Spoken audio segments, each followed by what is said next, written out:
Hello, hello, everyone. Thank you for tuning in to Visiblepreneur. I'm Isiah, and today I'm going to be interviewing Adam. So, Adam, we met through networking, and he's going to have quite a bit to talk about, and I'm going to let him explain what exactly he does. So, Adam, please tell us who you are and how did you get started? Yeah, Isaiah, thanks for having me out today. It's been a great day today in the land of mortgages. So, my name is Adam Maurer with IBERIABANK Mortgage, and we help folks all over the country get financed for their buying homes or whether they need to refinance. So, yeah, it's been quite the adventure in my few years doing it so far. All right, that's awesome. And out of all the niches, what made you choose this one? Like, why did you get started into this? Yeah, I was trying to figure out what to do after school. I got started with US Bank as a personal banker. That was really what got me excited about the financial world and kind of guided me toward the path of being a mortgage banker.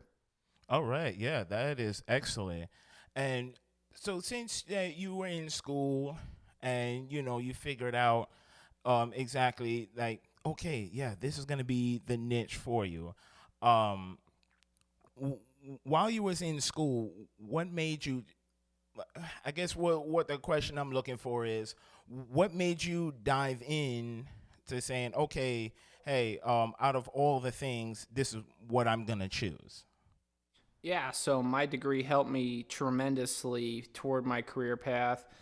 So I got my degree from Lindenwood University, got a corporate communications degree. So just being able to write the perfect email, have a great phone conversation, and just understanding people's body languages and what they're really thinking about has helped me tremendously in my role as a mortgage banker. All right, yeah, excellent. So, and now here's where we're gonna get in a little bit. So we all know that we have people that's buying houses out there, first time buyers, people that want to settle down, or again, this is going back to the first time buyers. So, tell us the process of how do they get started in buying a house, and what is it that they need to do in order to do so? Yeah, so for anybody looking to buy a house, it depends on if it's your first house or if it's your second house. Most folks that have bought a house before, they kind of get the program. But for first time home buyers, it's really important that we get you a pre approval letter. That's the very first place to start. So before you go find a real estate agent, before you go to Zillow and start looking at properties, it's really important to get pre approved for financing so you know what your top level is, what you can afford, and then, kind of the bottom. So it's really important to fill out an application so we can have a in-depth conversation about your financial picture. I mean, you got to have all the right things lined up when it comes to home ownership, Isaiah. There's just a lot of pieces that you have to have right in order to make it easy, affordable, Mm-hmm. and comfortable for you and your family. Yes. Um, so you really need to make sure that your credit's in line. You got a decent score. You want to make sure that you got a good savings account. You've been saving some money. There's usually a down payment associated with a first-time house, and you want to make sure that you got a good job. It's not going anywhere. You've been there for a while. You're happy. You're comfortable. These are just a few of the quick tips I have to get started to buying a house. Yes, that's definitely awesome. And now, what would you say? Because there have been people out there they get nervous in looking for their first house, and they're like, "Oh man, maybe I don't want to sign that just yet." Like, how have you walked somebody through the process of potentially, get filling out the application and looking for the home? Yeah, no, it's a nerve wracking thing, especially for the first time home buyer. But really, what I try to focus on is the education. It's really important that folks, they need to read as much as they can about it. They need to have a great real estate agent that can negotiate, that has their backs, that has their best interest in mind. So just having a good education behind it is really important, and that's where I come in.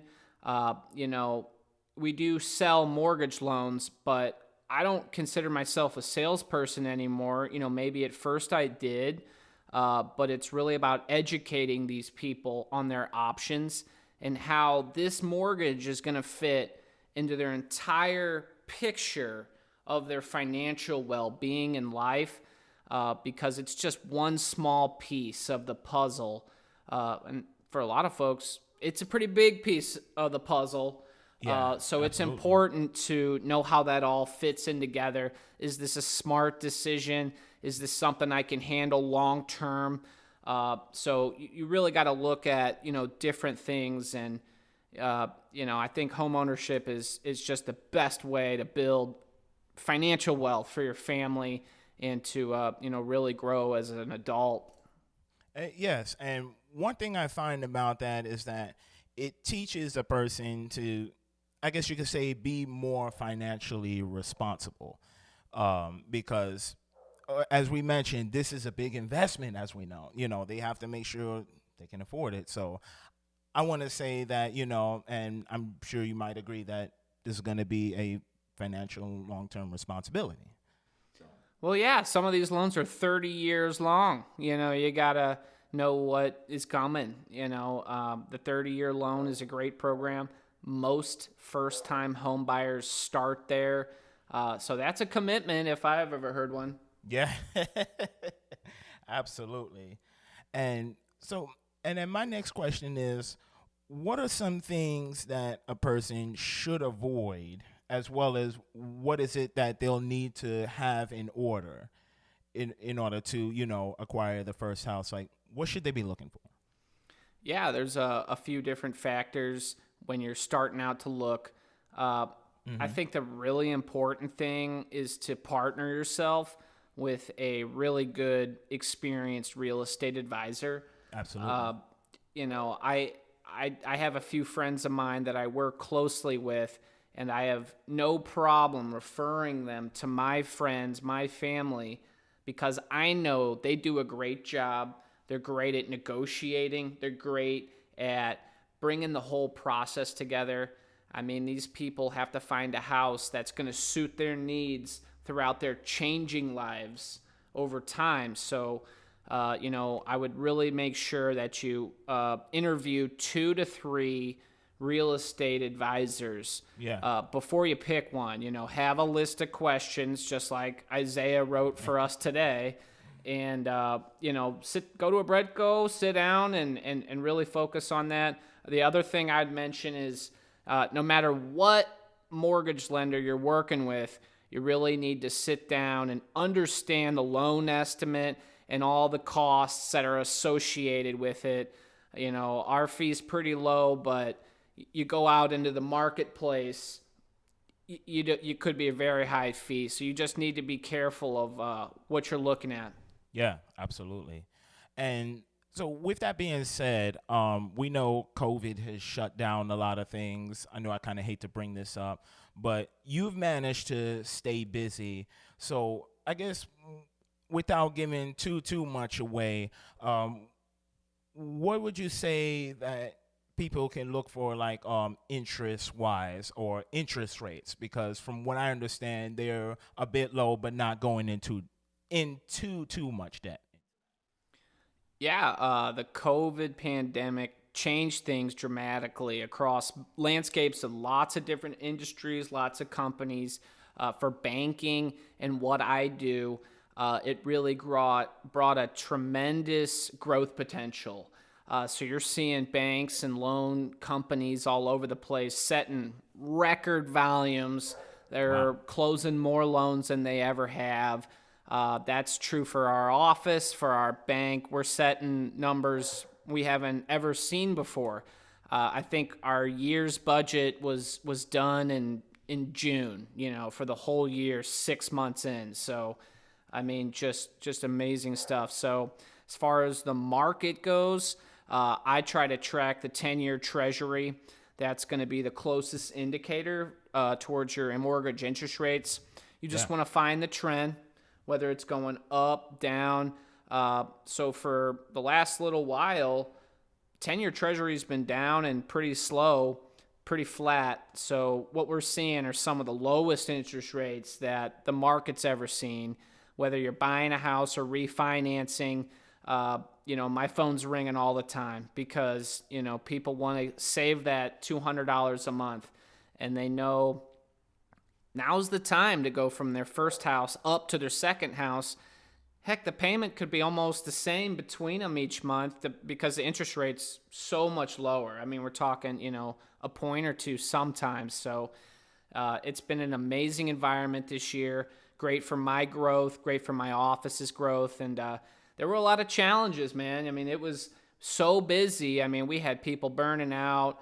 We had folks working all weekends, nights, doing whatever it took. So honestly, a little bit relieved now that those months are behind us, and we can, just kind of stay focused on the new business in front of us here. Yeah, no, that's excellent. And so like the many other people I've met, or also through networking, and I know you've got into networking. So what was your process in getting into networking, and how did you get into that? Oh, yeah. Networking was one of my first strategies right as I started for IBERIABANK. It was something I chatted about with my team and decided I needed to come up with a strategy that was going to help me get in front of more people. So I did it a variety of things. I mean, you've been to a lot of them. Yeah. So here in St. Louis, there's lots of avenues to sort of explore when it comes to networking. I did a lot of general networking with large groups, just quickly kind of meeting, exchanging business cards. That's pretty effective as long as you do the follow-up. That's the most important part of those large group networking events. Get the business card, but make sure you send a follow-up email. Especially if it's somebody that's a good contact for you. For me, it's roofers, blue-collar guys working on houses, obviously real estate agents. Sometimes attorneys can be really helpful in my business. So just networking with a broad spectrum is a good place to start. Once you get through that and feel comfortable with that large-scale networking, it's better to kind of bring it down into a smaller group. We're in a group together. There's about 8 of us, and it's a much more intimate networking group. We're all very good friends. We've all known each other for several years. We're always working and looking to help each other. How can we build each other's businesses up and help each other grow? That's just the most important thing, is that you see that upward trajectory year over year. And, if you're not, probably not doing enough networking. Yeah, absolutely. Because I could definitely be guilty of this sometimes, it's just staying consistent. And now, what are your favorite parts of being able to get to different networking events? And would you say that you found a particular one that you're comfortable with? Because I know you say that the large ones are good, especially for referrals, but versus the smaller ones. So what would you say your process of deciding which particular networking? Yeah, I mean, there's tons of different types of networking. One of the ones I found was a real estate focused networking group. This was a great help for me, going to these places, and it's pretty much just all the people that I can help. They can help each other. It's a really good situation when you have anybody and everybody in the home buying process, fixing up process, but selling, organizing, anything you could think of with the home, everybody's there.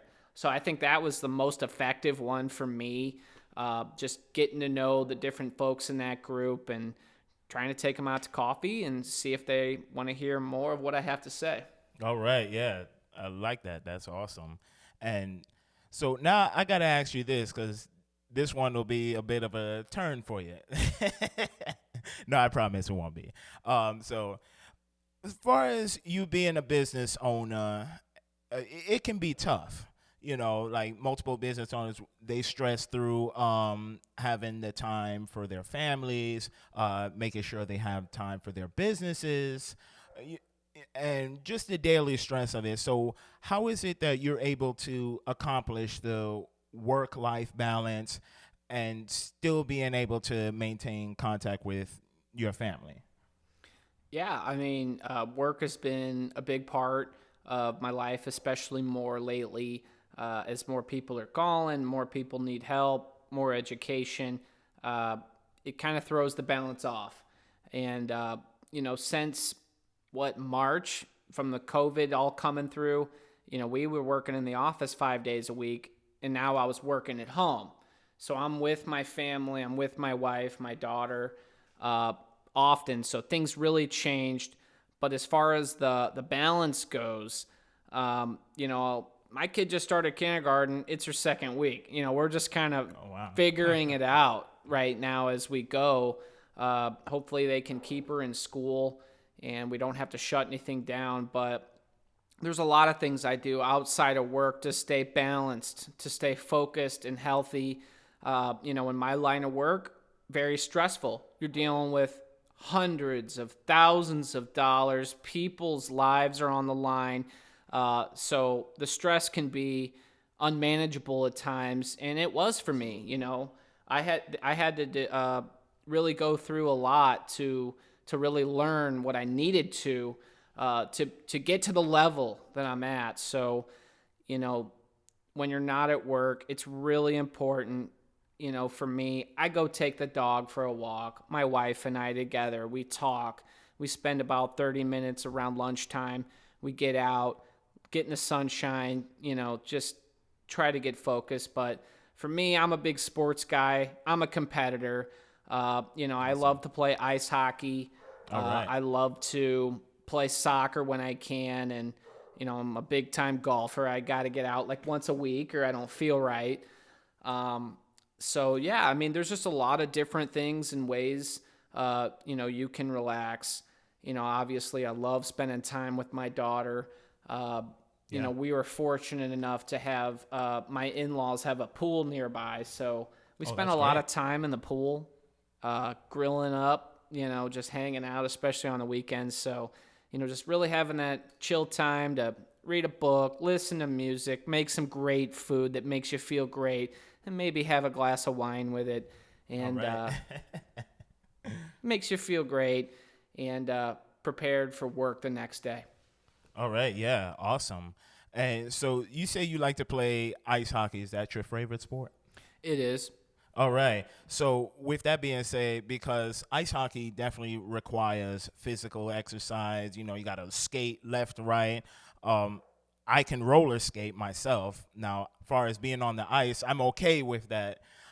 So with that being said, would you say that since you're doing the ice skating, would you say that that's the portion that's driving your sales up is what I'm looking for? I think just being in competition on the ice can translate to some kind of competition in the marketplace.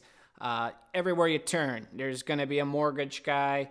I'm in competition every day. I almost recommend people go get a second opinion just so they can see, their stuff doesn't match up to mine, just to prove it if I need to. But as far as, hockey goes, I love the game. I love the camaraderie. I've made some of the best relationships in my entire life through hockey. But just that competitive nature, competitive spirit, wanting the puck, wanting to score, and wanting to do a great job for people. It's a part of me. Now, assuming you've also won many of those games that you've played too, right? Well, It's a little tough in St. Louis. You get some of these guys coming home from college, played D1, and you go Yeah. down to the Brentwood or the Centene, and you just get your butt kicked sometimes. And we have a good season here and there, but it's pretty competitive here in St. Louis. Yeah, no, and I can definitely understand that, and especially we have the St. Louis Blues. So, and they've just won the Stanley Cup, now that I remember correctly, in 2019. So, go Blues if you're a St. Louis fan. So, Go Blues! that's it. So, one of the other things that I wanted to ask too is that, you know, as you do your exercises, because you're a physically fit guy, how is it that you're able to stay healthy? Like, we have some people, they cry what's called the Sunday night blues before it's like, oh crap, I got to get up and go to work in the morning. So how exactly have you overcome that objective? Like, did you ever have any of those thoughts from time to time? Oh, yeah. I've heard the Sunday Scaries. I've had them myself. They're not fun, but, you're looking at your workload for Monday. You're like, holy moly, what the heck am I going to do here? It's going to take me till at least Wednesday to get through all these emails. So for Sunday night, it's really, really important to just be in a calm, quiet place. I have to have had a big workout on Sunday. Usually that's my soccer day. Well, I have ran 5 or 6 miles that day. So by 8 or 9 o'clock, I'm done. I'm ready to go to bed. So just really winding down with the family, quiet, put some candles on, whatever you got to do. Great night's sleep. That Monday is big for us. I got to get up early, get the kids to school. So, getting to bed early, being focused, and if you can, Sunday night, write some stuff down. What do you want to accomplish this week? Not your work stuff. What are your goals? What do you really want to accomplish this week that's going to take you and your game, your business to the next level? Yes, absolutely. And you've made that decision right there, which Tony Robbins has quoted on one of his speeches, the power of choice. You're choosing to make the decision of, okay, you got to get up, work, and you still have to stay healthy. So I love that. Great deal. So last but not least, I wanted to ask, especially if this is going towards, well, not if, but when this is going towards a new house buyer, or somebody who's looking to get ready to get in their first house, how is it that they get in contact with you? What is it that they can look for? Yeah, so when you start thinking about it, whether it's your girlfriend, fiance, wife starts bringing it up, running out of space, time to start thinking about an upgrade here. You want to have those things I mentioned in line generally first, but even if you're not ready, I think it's a great idea to talk with a lender 6, 8 months, a year before you're really ready. So you can fill the application out and get a full picture, get your credit pulled, figure out where you're at that moment so that when it's time to put the money on the table, you're totally confident. You're ready to go. So to get in contact with me, Isiah, is real easy. I'm a real word of mouth kind of guy. I do some social media. I do what I can, but I really like when people help each other out. But Absolutely. just to kind of run it back, I'm Adam with IBERIABANK Mortgage. You can give me a phone call on my cell phone. It's 314-852-8202, and that's down the middle. If you look at it, it's kind of fun that way. And then That's right. you can always send me an email as well. You get a pretty quick response that way. It's my first name, Adam, Adam, period. My last name, Maurer, Maurer, at IBERIABANK.com. All right. Awesome. So thank you so much, Adam, for coming on the show, and we look to getting you out there. Also, want to give a thank you to all our listeners. We know that you take the time to listen, so thank you very much. Wherever you're listening on, whether it's Anchor, podcast, if you are listening on Facebook, please give us a like and like the Visiblepreneurs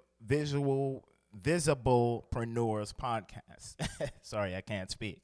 And please reach out to Adam for all your questions. So that's it with Visiblepreneurs episode for today. Thank you for tuning in, and we will see you next time.